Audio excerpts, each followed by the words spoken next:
Hello friends, मेरा नाम है उत्कर्ष त्रिपाठी और आज इस वीडियो में हम बात करने जा रहे हैं कार्बनिक कंपाउंड के कुछ मेन क्वेश्चन। ठीक है, तो अभी जो अपने पास क्वेश्चन है उनमें पहला क्वेश्चन है what are the isomer. Isomer क्या होता है। दूसरा क्वेश्चन है obtain structure of isomer of pentane. Pentane के आइसोमर्स बताइए। तीसरा क्वेश्चन है how isomer are different from each other. Isomers आपस में अलग कैसे होते हैं।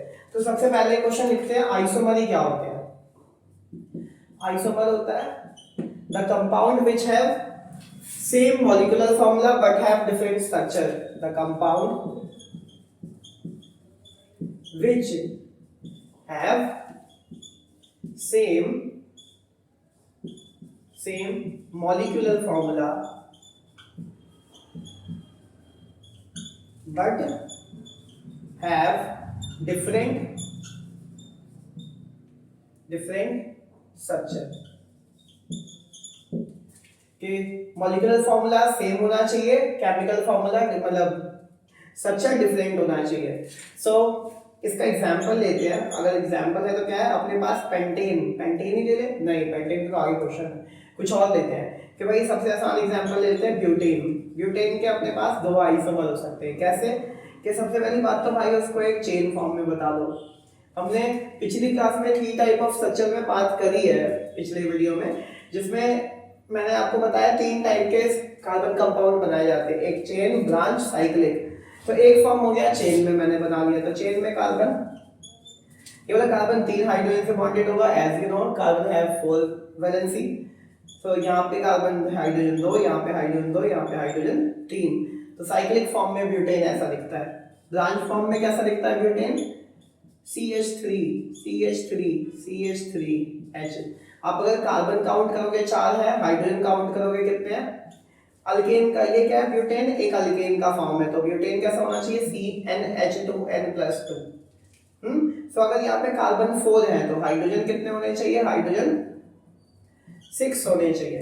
ऐसे यहाँ पे भी हाइड्रोजन कितने हैं, सॉरी 6 नहीं होने चाहिए, 4 to 8 8 10। Okay, so 4 carbon 10 hydrogen. ऐसे यहाँ पे 4 कार्बन है, 10 हाइड्रोजन है, 3 + 2 5 + 2 7 + 3 10। ऐसे यहाँ पे 4 हाइड्रोजन है, 4 कार्बन है और हाइड्रोजन कितने हैं, 3 + 3 + 3 9 1 10। ठीक, इस तरीके से हमने क्या कर लिया, ब्यूटेन के स्ट्रक्चर बना लिया, जैसे आइसोमर बना लिया।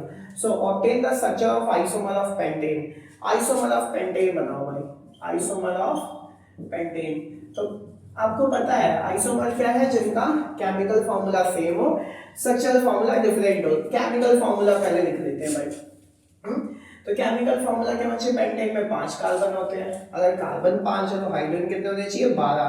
C5H 2 × 5 10 + 2 12। H कितने होने चाहिए, 12 होने चाहिए। इस तरीके से अब हम आइसोमर्स कैसे बने, तो मतलब आपको स्ट्रक्चर डिफरेंट देखना है बस। एक बार फिर से मैंने कहा, एक क्या कर दो, चेन फॉर्म में बना लो। 5 कार्बन हो गए भाई लाइन से, ठीक है। तो 5 कार्बन हो गए, यहाँ पे हाइड्रोजन 3, यहाँ पे 2, मतलब इसका फॉर्म ऐसे भी लिख सकते हो आप, ठीक है। यहाँ पे हाइड्रोजन 2, यहाँ पे हाइड्रोजन 3, ठीक है। तो इस हिसाब से अपने क्या बना लिया हमने, चेन फॉर्म में पेंटेन बना लिया। इसका फॉर्म चेंज हो सकता है, यस चेंज हो सकता है। अगर आप क्या कर दो, एक कार्बन यहाँ पे कर दो, एक ही कार्बन से 2 ब्रांच निकल गए। तो इस तरीके से CH3 H3 H2 H3, यहाँ पे एक H। अगर आपने सोचा ऐसा कर सकते हैं तो भाई ऐसा भी कर सकते हैं। आपने दूसरे कार्बन पे मिथाइल लगा दिया, मतलब अल्काइल का एक पार्ट होता है मिथाइल, दूसरे कार्बन पे आपने CH3 लगा दिया, तो ऐसे ही बन। तो ब्रांच तो तीसरे कार्बन पे लगा दो तब भी डिफरेंट हो जाएगा। बट ये बच्चे डिफरेंट होगा नहीं, क्योंकि ये जस्ट इसी का रिवर्स हो गया, तो हमें ये केस नहीं करना है, ठीक है। अगर ये केस बना देंगे तो वो कहेंगे ये दोनों ध्यान से देखो तो सेम लगते हैं। कौन, ऊपर नीचे वाले ये जो पार्ट है ये दोनों आपस में बराबर है, बस ये ऐसे रखा हुआ है, ये उसका उल्टा रखा हुआ है ना, रिवर्स से। मतलब अगर आप उसको उसमें देखोगे मिरर में तो ये उसका जस्ट ऐसे ही फॉर्म लगेगा। तो ये कहीं से डिफरेंट है, मॉलिक्यूलर फॉर्मूला सेम है, बस आपने उल्टा रखा हुआ है। इस वजह से ये जो केस है ये क्या है, ये आपका आइसोमर में नहीं गिना जाए, क्योंकि आपने सेम स्ट्रक्चर बना दिया है। आपको स्ट्रक्चर बदलना पड़ेगा, तो आप क्या कर सकते हो भाई, इधर पे तो नहीं लगा सकते, पर एक और काम कर सकते हैं। अगर लाइन से 3 कार्बन इस लाइन में हो और इस लाइन में भी इसी पे 2 ब्रांच निकल गई हैं, तो ऐसे इस तरीके से हम क्या लिख लेते हैं, आइसोमर लिख लेते हैं। ठीक, अब ये जो फॉर्म है इसको कहते हैं पेंटेन, इसको कहते हैं आइसोपेंटेन, इसको आइसोपेंटेन कहते हैं, इसको क्या कहते हैं नियोपेंटेन, नियोपेंटेन। ठीक है, तो इस तरीके से आपका दूसरा क्वेश्चन हो गया, आइसोमर ऑफ पेंटेन आपने बता दिया।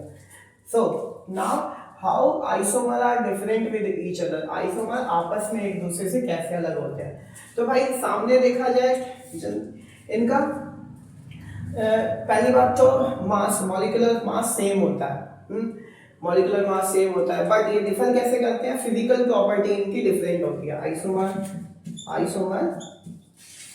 हैव डिफरेंट फिजिकल प्रॉपर्टीज क्या होती है, डिफरेंट होती है। कैसे भाई, कि पहला कि इनका जो फोर्स ऑफ अट्रैक्शन है वो अलग हो जाता है। तो boiling point and melting point and boiling point are different. Isomer में कंपाउंड के बॉइलिंग पॉइंट मेल्टिंग पॉइंट क्या होते हैं, डिफरेंट होते हैं due to different force of attraction, due to different force of attraction.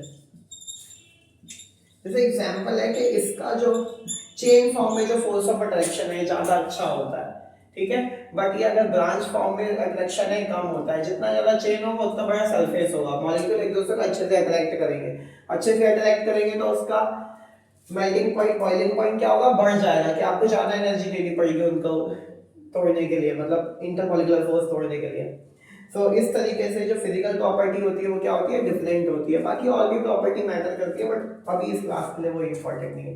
So isomer different with each other, कि भाई melting point boiling point अलग अलग होता है, फिजिकली ये डिफरेंट होते हैं, केमिकली लगभग सेम भी होते हैं, ठीक, केमिकली सेम होते हैं, फिजिकली डिफरेंट होते हैं, हम ऐसा कह सकते हैं। सो आई होप ये आपको समझ में आएगा, मिलते हैं नेक्स्ट वीडियो में।